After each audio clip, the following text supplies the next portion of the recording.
All right, what we have is the Onkyo TX-4500, 55 watts per channel.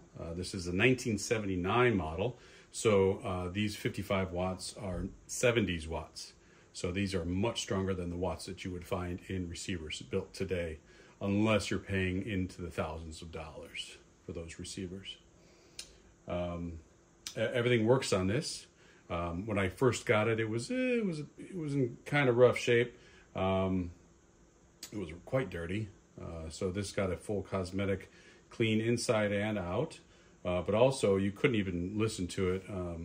All of the, like anytime you would turn a dial, it would crackle and pop really, really loud. So I cleaned all of the potentiometers, otherwise known as knobs, all of the switches.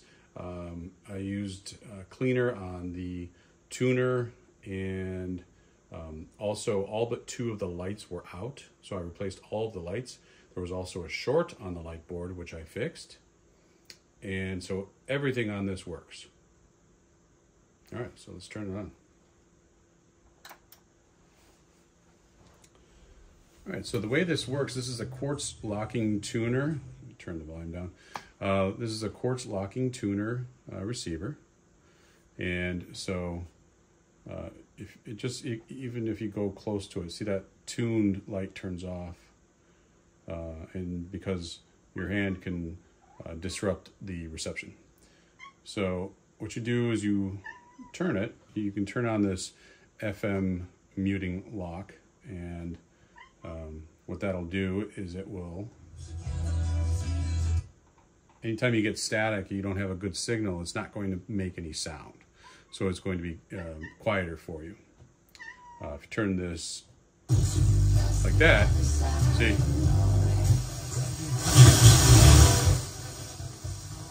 So that what that does is it keeps it quiet. So until you get a good signal. Your economy music jam. Okay, so the way this works, and I'll zoom in here real quick to show you the buttons. Okay, so here we go. We've got our selector here. So all the lights work: AM, FM, phone 01, phone 02. You can hook up auxiliary, and the way that this works is any of these tapes inputs can be used for auxiliary right there.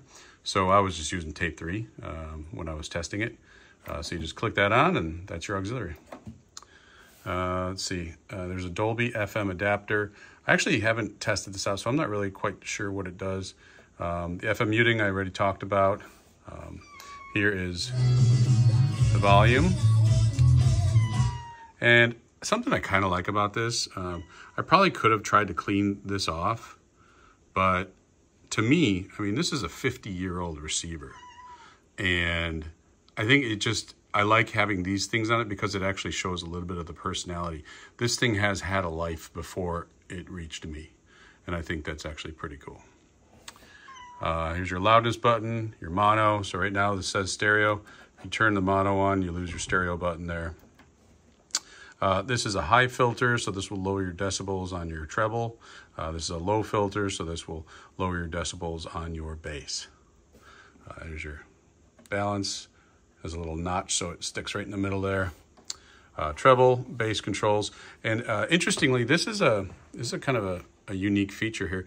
Normal receivers, well, I would say not normal, but common receivers, usually have speakers A, B, and that's it.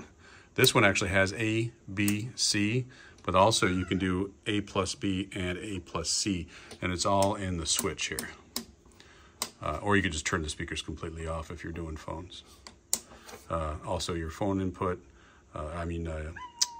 headphones input, and then your power off. Now over here, I don't have an antenna hooked up, but when I did, this actually will show you, it's like when you tune into a good a radio station that's like a local one to your city or whatever, this actually will move quite a bit. So I've seen it get up to about like there for a really strong signal.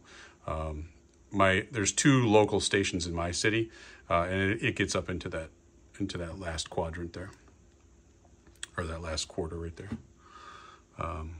But yeah, so everything works on this thing, and it's a gorgeous receiver. It is It's got some signs of wear on it. Let's see if I can, let me get a light on here. There we go. So you can see a little bit, there was something that had gone on here. It might have been like varnish or something like that. So it looks like it was cleaned off here. So it's a little shiny here. Other than that though, it's actually in pretty nice shape. This is clean. The glass here, you can kind of see it's in really nice shape. There you go. And then just a little bit on the back, there is a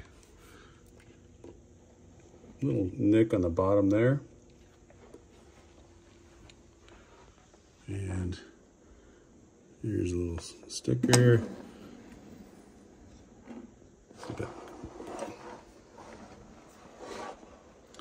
And just to show the back a little bit here. Here's your AM antenna. Right there. That's your FM antenna. Right here. All of your inputs. So here's your tape 1, tape 2, tape 3. Here's your phono. And some plugs here.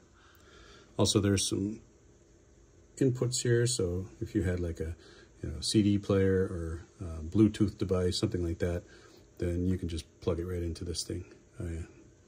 And so there's unswitched and switched. Switched means that when you turn off the power on this machine, this would shut off the power to whatever plugged in there. Unswitched, this would just remain on. So if you wanted to have like let's say you wanted a clock that didn't shut off when you turn off the receiver, this would keep it on. And like we said earlier, there's speakers A, B, and C inputs right there. So a little bit more. There's a little nick there, and